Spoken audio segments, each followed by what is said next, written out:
Trekkies! Alright, so I know this is a long time coming, technically a week, but you know, whatever. I had prearranged a video for last week's Trek Tuesday, so that's why this one didn't come out last week. But I'm talking over the Tier 6 Intrepid class starship, which is like, yay!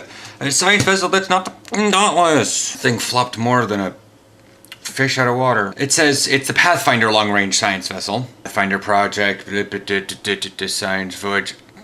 It all makes sense in there. If you watch enough Voyager, you understand why it's called the Pathfinder. Minimum rank's Vice Admiral because it's Tier 6, but yeah. It's for Starfleet, obviously. You get it from the C-Store for various Tier 6 ship pricing. Its hull strength is 31,050, 36,060. Not that big of an increase, but again, your structural integrity skill is going to take into account into that. Shield modifier 1.3, amazing, but again, Vesta 1.35. Crew 200, small ship. We'll call it. I'm kind of confused as to the crew. It's like, so it's like cruisers have a crap ton of crew, but they don't, you know, and then the escorts have a small amount of crew, but it's like, why does that necessarily matter? I should probably look that up. 3 fore and 3 front. No, 3 forward, 3 back. That's a science vessel. That's cool. It's also got its subsystem targeting sensor analysis, but it has a secondary deflector slot, which my Vesta does not. And I kind of want a secondary deflector slot.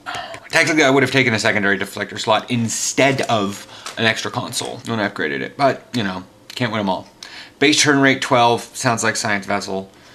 Impulse modifier 1.17, so good. I think the Vesta's 0.15. Inertia 50, better than the Vesta, so turns faster for all you people who like to get dizzy. It has an intelligence slot. It's Lieutenant Tactical, Lieutenant Engineering, Intelligence, Commander Science, Lieutenant Commander Science, Lieutenant Universal. So that, in theory, could have a crap ton of science slots. So that's 4 plus 3 plus 2. Wow, 9. Cool. That's a lot. And having use of a Lieutenant, 3 Lieutenant powers for science. Wow, that's pretty cool.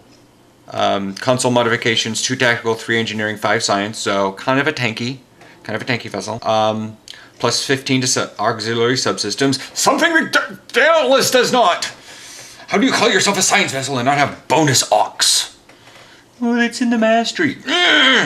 Should be an 8. It also has the console universal Aero Shuttle Bay. We'll get into that one in just a second.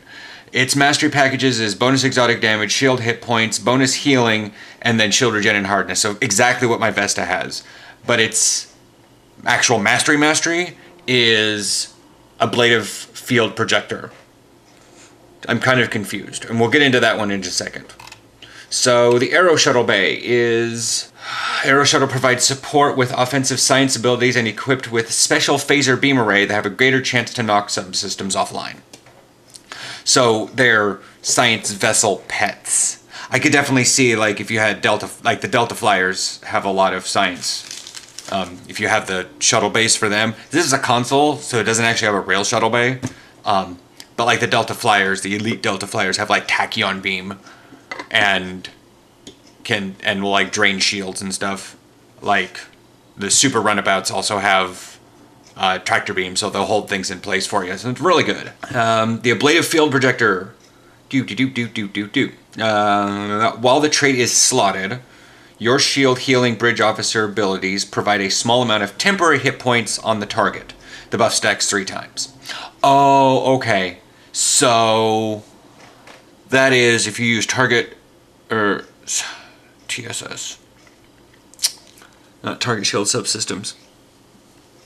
Whatever, the one that you transfer shield strength, TSS, that's what it is. And extend shields technically is a shield heal, and science team.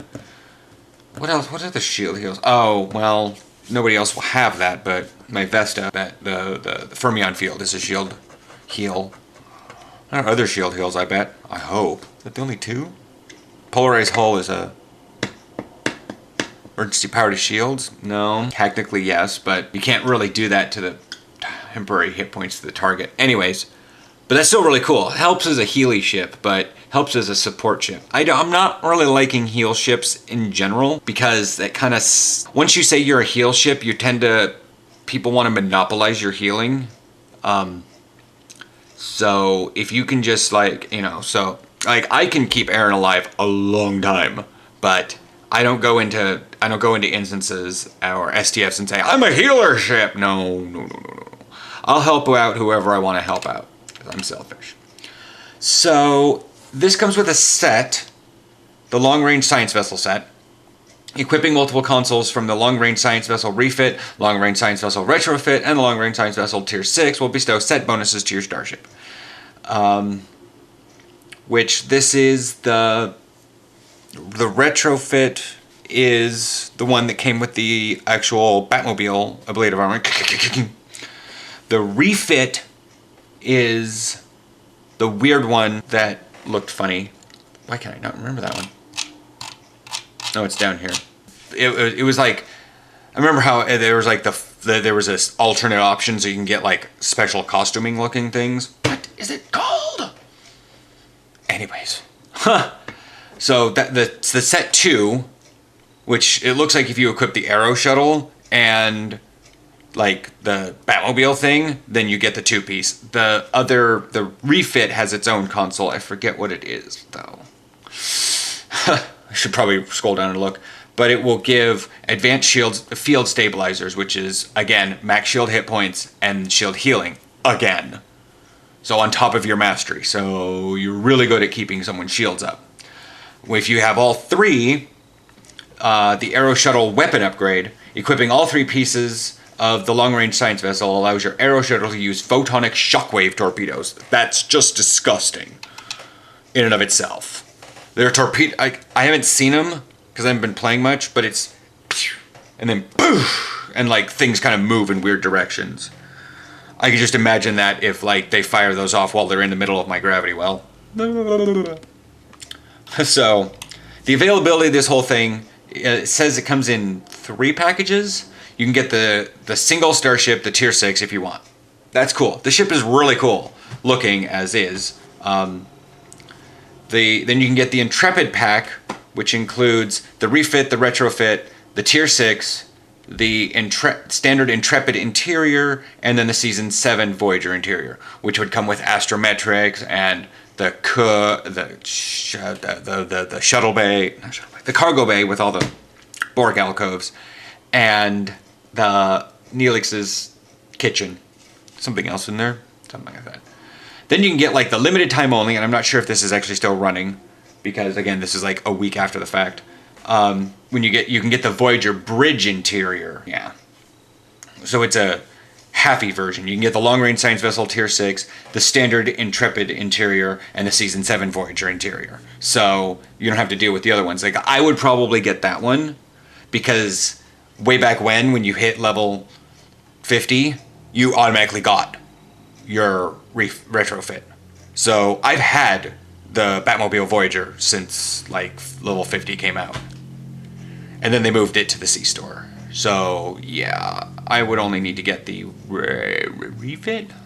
I'm losing this. Anyways, so that's that. As you've seen all the pictures around here, these look really cool. There's the Aero Shuttle. I mean, it's Voyager. It's great. It's the Delta Quadrant. But, they're rare. In addition, these 3 great options for purchasing a Pathfinder. There'll also be a $5 discount for every Pathfinder microtransaction from Thursday through Monday morning. So, sorry, it's Tuesday. I will chat with you guys later. You have anything you want Aaron and I to go over on stuff? Feel free to comment below. Science vessels. That's a thumbs up, right? Yeah. So, by popular request, being one person, anyways, there has been a request, an explanation of the beam energy types. I say beams because I'm a science ship.